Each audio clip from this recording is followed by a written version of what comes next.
For me, very important are the short-term goals. Yeah. Then the long-term is where do I want to be in 6 months' time? Yeah. Because if you never set yourself goals, you can never question yourself, because you just move from one to the next and you say, it's going to be okay. And the best thing I've done, to be honest, in the last 10 years, I think it was question myself in the best of times. When things are going great, what more can I do? How much better can I become? How much harder can I train?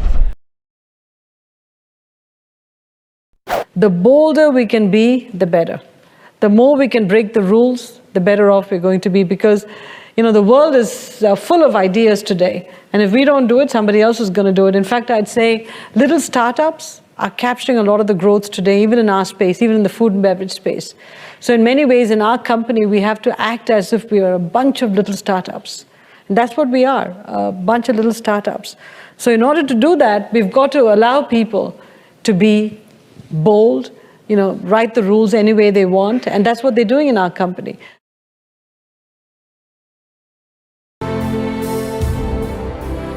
In life, the number one thing that people screw up on is this. They buy stuff they don't need. It's that simple. Go look at your closet sometime. 80% of the crap at the bottom of your closet are clothes you don't wear anymore, and yet you paid for them because you thought you needed them and you wanted them. Imagine if you could turn all that stuff back to cash, or better still, you never bought it. That cash would be in the bank right now, making interest for you, or an investment that pays interest or a dividend. But no, it's sitting at the bottom of the closet, dead money. That's what that is. That's a huge problem. So think about this. Let's say you actually owe $200 on your credit card, and you're passing a hot little coffee spot, and you're thinking about getting a cappuccino for $2.30. Don't do it. Pay off the $200 first. Don't spend money on stuff you can't afford. It costs 15 cents to make coffee. You're paying somebody $2.30. The rest of that could have been used to reduce your debt. That's the whole deal. Don't buy stuff you don't need. Make sure you go through every single month in a way that you respect money, that you somehow pay back.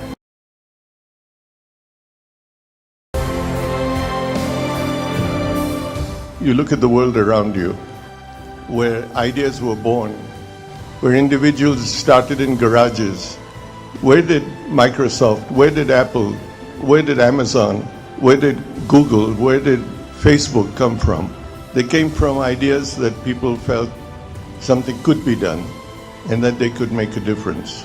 So as you go out into this world, I would hope that you look at being ethical and holding the value systems which you want this country to have.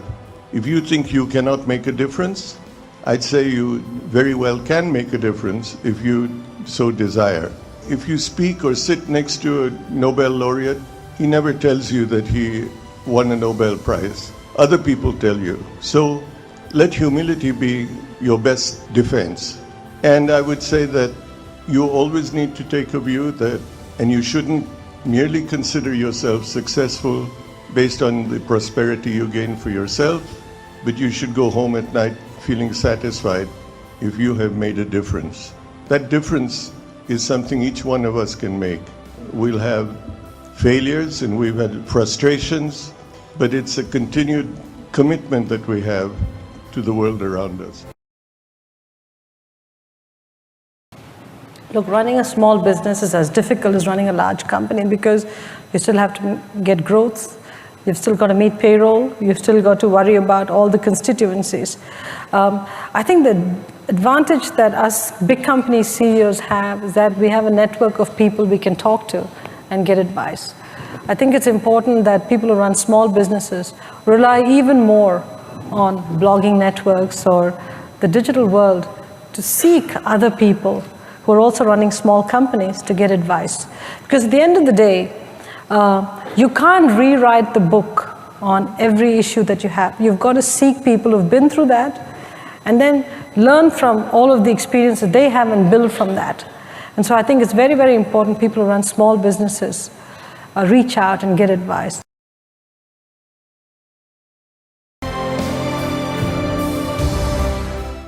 Working the real world, I would say, it is important to be well-rounded.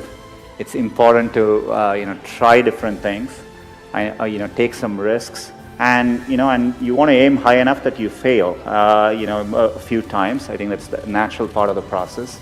If you work on really difficult things, you're better off because you have no competition. Others aren't working on that difficult a problem. And even if you fail, you end up doing something great in the process.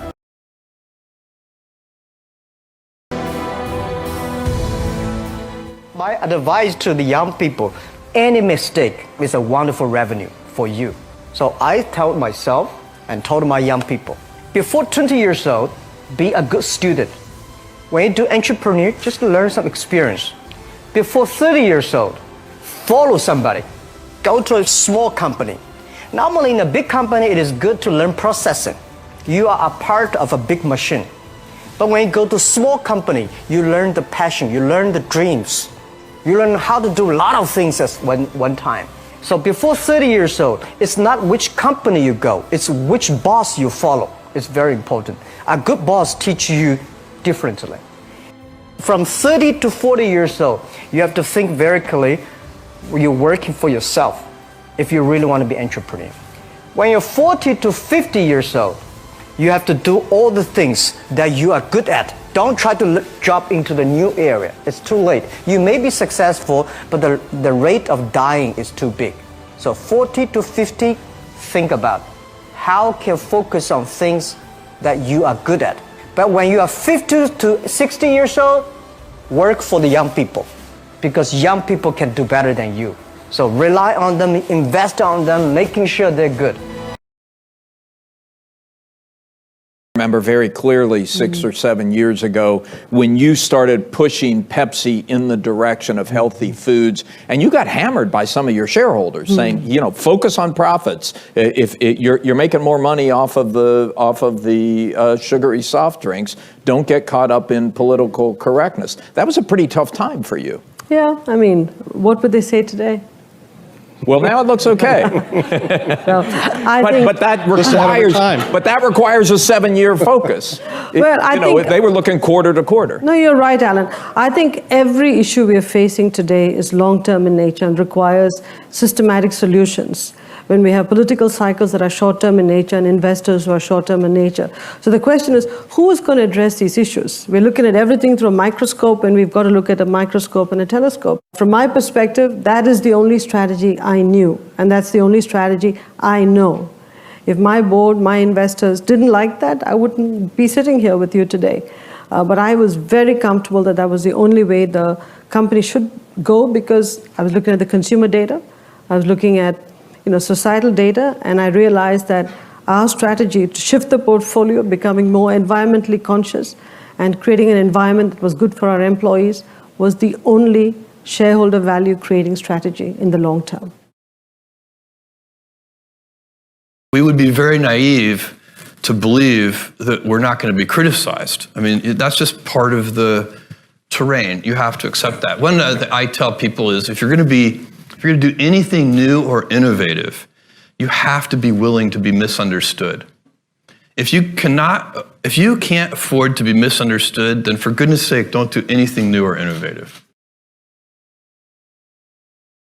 The 95-5 rule, there are no spare, 95% of everything we do is right every day in business. But look for the 5% you do wrong, and that's what makes you better than everybody else. There are no spare customers, okay? It's a competitive world in every one of our businesses. Take no out of your damn vocabulary. You're on a business trip, and it's 11:02. You hang up the phone and on a call, and you call down to order some breakfast, and they say, I'm sorry, sir, we don't serve breakfast anymore. I say, that's okay, no problem. I don't need a waffle or an Eggs Benedict. Just throw a couple of eggs in a skillet and send them up scrambled, however it's easy for you to do. I'm sorry, sir, we don't serve breakfast.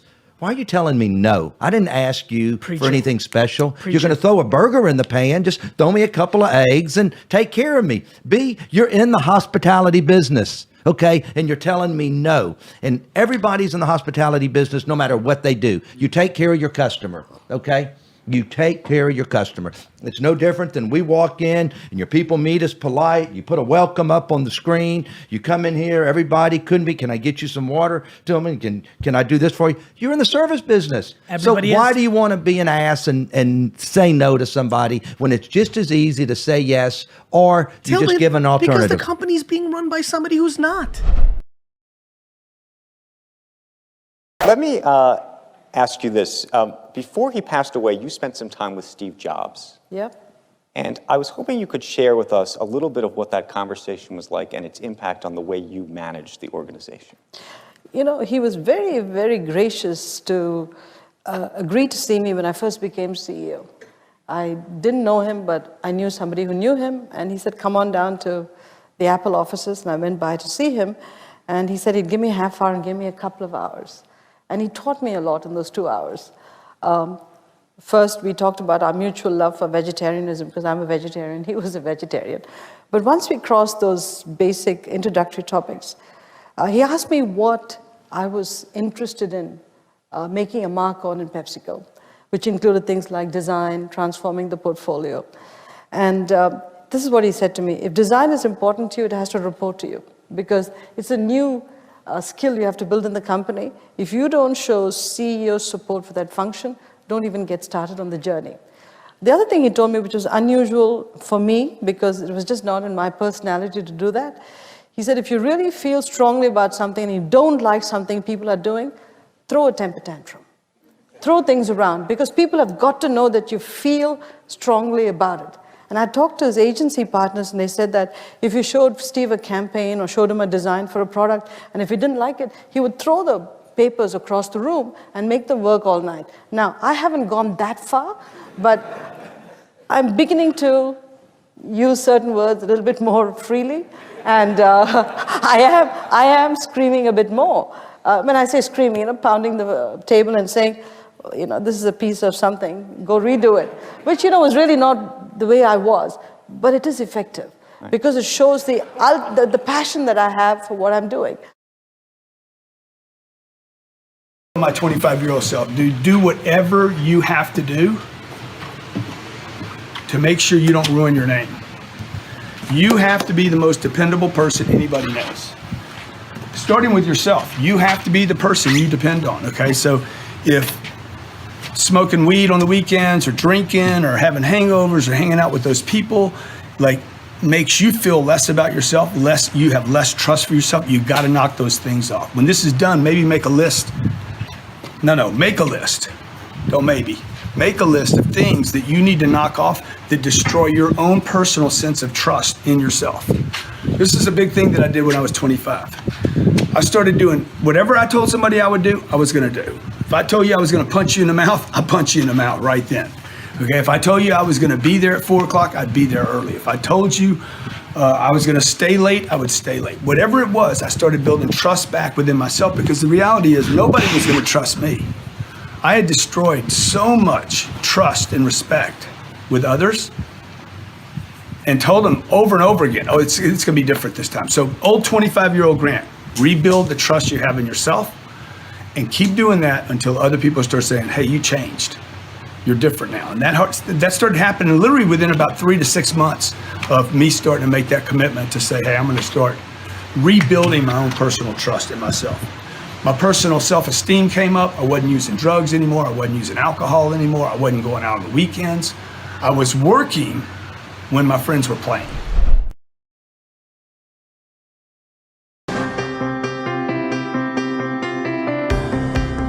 And ask yourself, what is the next right move? Not think about, oh, I got all of this stuff.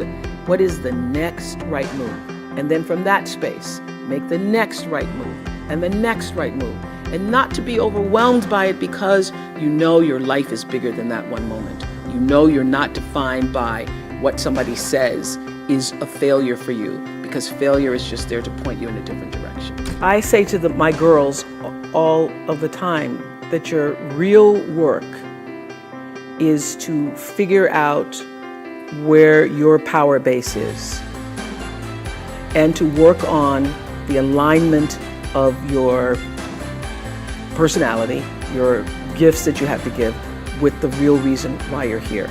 That's the number one thing you have to do, is to work on yourself and to fill yourself up and keep your cup full. Keep yourself full. And I could understand that it really was because I was grounded. I've done was doing and continue to this day to do the consciousness work. I work at staying awake. One big lesson I've learned, Doug, is that if you just depend on the traditional strategic planning cycle or depend on a standard set of consulting reports, you actually are going to do your company a big disservice. And our CEOs and leaders have to be lifelong students. And not just students in the sense of attending courses or reading a book or two. You've got to learn how to read widely, walk the market, look at trends in the marketplace, make connections that don't seem obvious, and start to paint pictures of what the future could be. And then watch consumer behavior. I'll give you an example. 10 years ago, or maybe 15 years ago, if you came to PepsiCo and looked at all the beverages that were being served on the side tables when we were having meetings, most of the people would be consuming full sugar beverages. But 10 years ago, the trend shifted. Or maybe 20 years ago, they were drinking full sugar. 10 years ago, they shifted to diet drinks. Okay? But 5 years ago, they were drinking more bottled water. Now, the point that I'd make to my guys is, guys, you don't need to hire a consultant to tell you where the trends are. You just have to look at our side table. Remember the number of facings we used to have for regular sugar Pepsi versus diet Pepsi versus bottled water now? If you're all drinking bottled water or drinking zero-calorie beverages, why do we think we're not representative of the consumer? Very often, I think what happens is we separate out the consumer out there from the consumer in us. We are the consumer. And the more we can bring the two together and say, we too are representative of the consumer outside, I think it would be better. We go out and, our children play with other children. We see other families. And when they moderate certain products that we sell in terms of what's given to kids, that's a trend. Okay, so we've got to watch all of these things. And too often, I think, us leaders think what consultants tell us or what certain reports say or certain books say is the gospel. It's really not. We have to become our own data collectors, data analyzers, and then shape creators. And I think that's the toughest thing, because people who are rewriting the rules have to create the shapes. And people don't like that because they have a traditional model of how things work, and they hate people who upset status quo. And I think both of us are upsetting status quo in a big way. And, it's tough.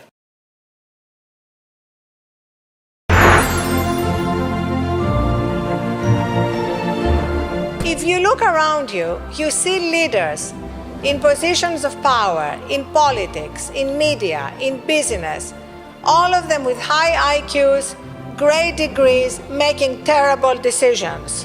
What is missing is not IQ, but wisdom. And today it's getting harder and harder to tap into our own wisdom, because we are all so hyper-connected to our devices, our screens, our social media, that we're having a hard time disconnecting from technology and reconnecting with ourselves. What I'm telling you is to regularly disconnect from technology, to regularly unplug and recharge in order to reconnect with ourselves and our own deepest wisdom.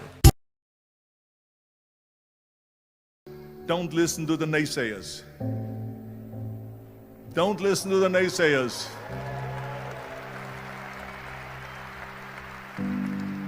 Everything I ever did, the thing that I heard out of people's mouth was, that's impossible. That can't be done. Or no. So whenever someone said to me, it can't be done, I heard it can be done. When they said no, I heard yes. And when they said it's impossible, I heard it is possible. I'm a strong believer of what Nelson Mandela said, that everything is always impossible until someone does it. Well, I'm gonna be the one, I said to myself, I'm gonna do it and I'm gonna show it to them. Maybe it has never been done before. That's perfectly fine with me. But I'm gonna do it. And I did not listen to the naysayers.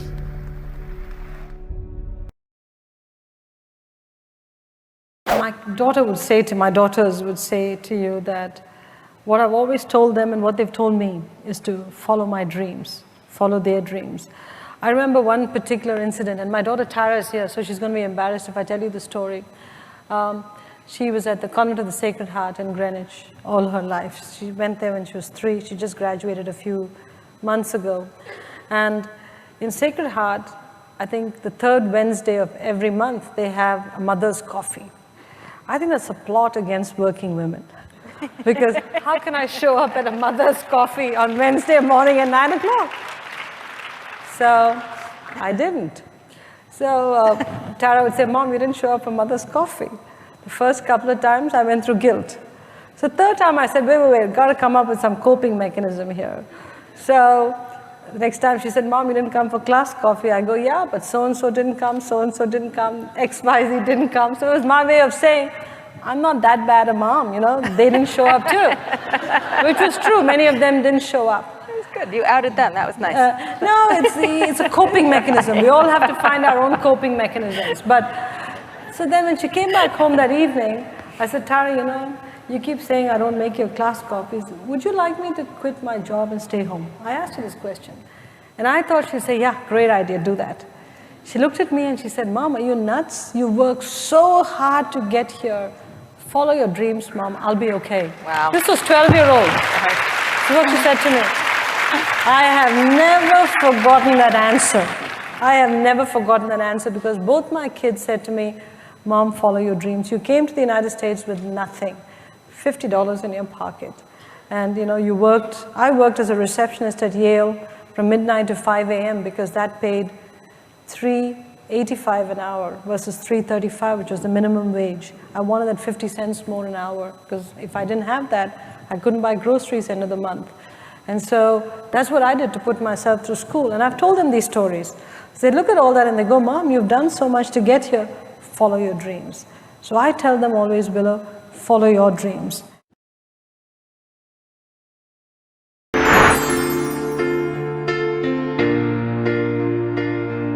I think it's very important to keep evolving.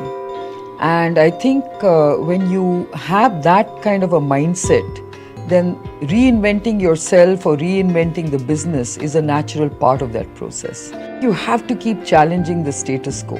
Discomforting as a girl to sort of even look at pursuing a career in brewing. But my father said to me, he says, why do you have that kind of perspective about brewing? Because brewing is the oldest biotechnology known to man.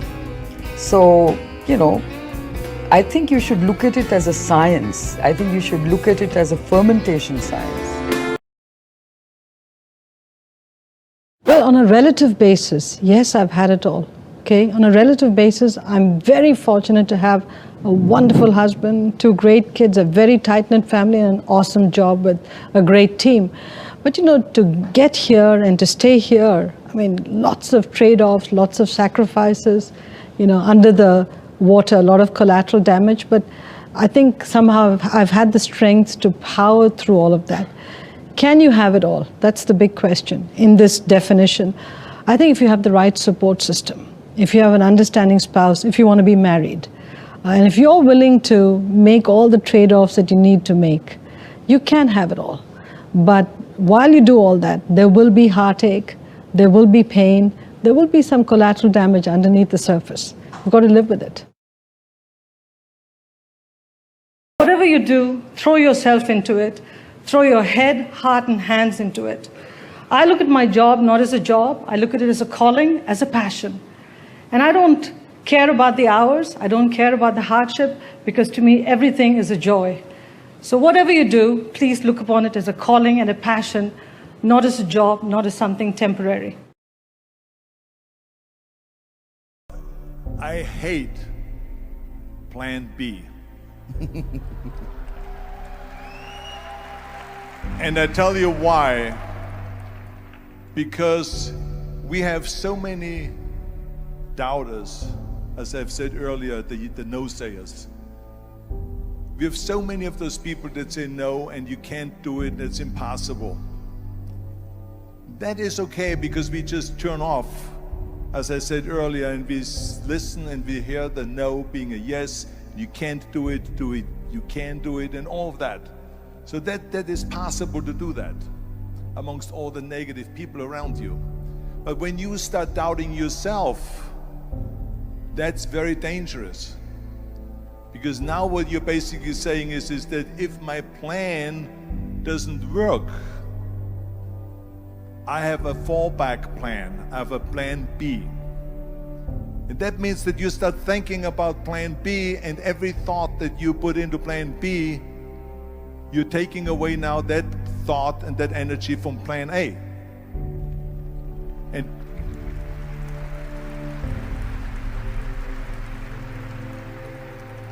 And it's very important to understand that we function better if there is no safety net, because plan B becomes a safety net. It says that if I fail, then I fall and I get picked up and I have something else there that will protect me. And that's not good, because people perform better when there's no safety net.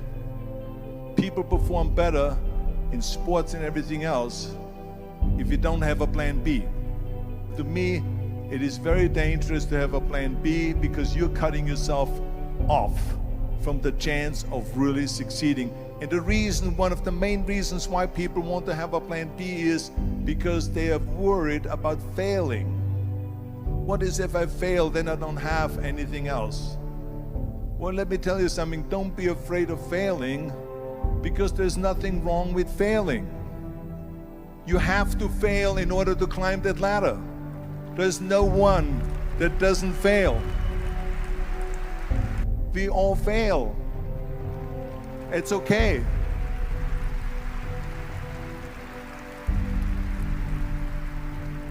What is not okay is that when you fail, you stay down. Whoever stays down is a loser. And winners will fail and get up, fail and get up, fail and get up. You always get up. That is a winner. That is a winner. Hey, we all lose. We all have losses. This is okay. And this is why I say don't be worried about losing, because when you're afraid of losing, then you get frozen. You get stiff. You're not relaxed. You got to be, in order to perform well in anything, if it's in boxing or if it is on your job or with your thinking, is only happening when you relax. So relax. It's okay to fail. Let's just go all out and give it everything that you got. That's what it is all about. So don't be afraid to fail. This is one of my 6 rules to success. You can only feel complete as a person if you think about what can you do for your fellow member around you that maybe needs help. I felt like that everyone has a different motivation why you get into that. I was an immigrant going to America, and I saw how America was the most generous country in the world. I mean, they opened up their arms to me, they helped me, they invited me for Thanksgiving dinner. The people, they brought me, the bodybuilders in the gym brought me plates to my apartment because I had no plates, I had no silverware, I had no bedware, I had no pillows, I had no blanket, I had no TV, I had no radio, I had nothing. They brought it to my apartment. They helped me. And I saw that firsthand, this generosity in America. And I said to myself, as an immigrant that is being embraced with open arms, that I need to go and make sure that I give something back.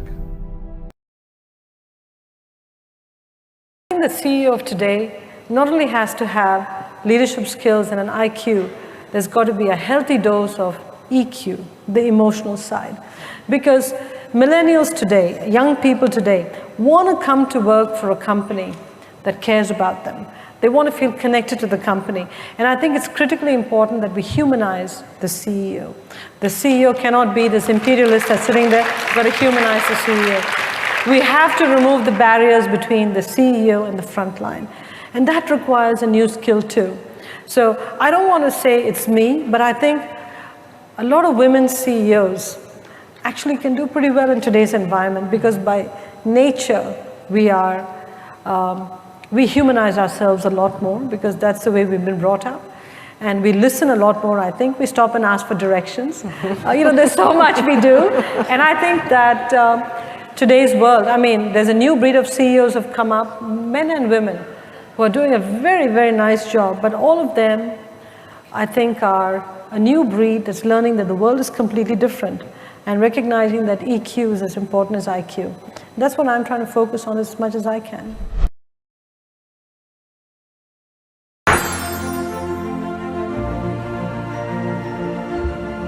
I'm just a committed and even stubborn person who wants to see every child getting quality education, who wants to see women having equal rights, and who wants peace in every corner of the world. Education is one of the blessings of life and one of its necessities. That has been my experience during the 17 years of my life. We wanted to make our parents proud and prove that we could also excel in our studies and achieve those goals which some people think only boys can. But things did not remain the same. I had two options. One was to remain silent and wait to be killed. And the second was to speak up and then be killed. I chose the second one.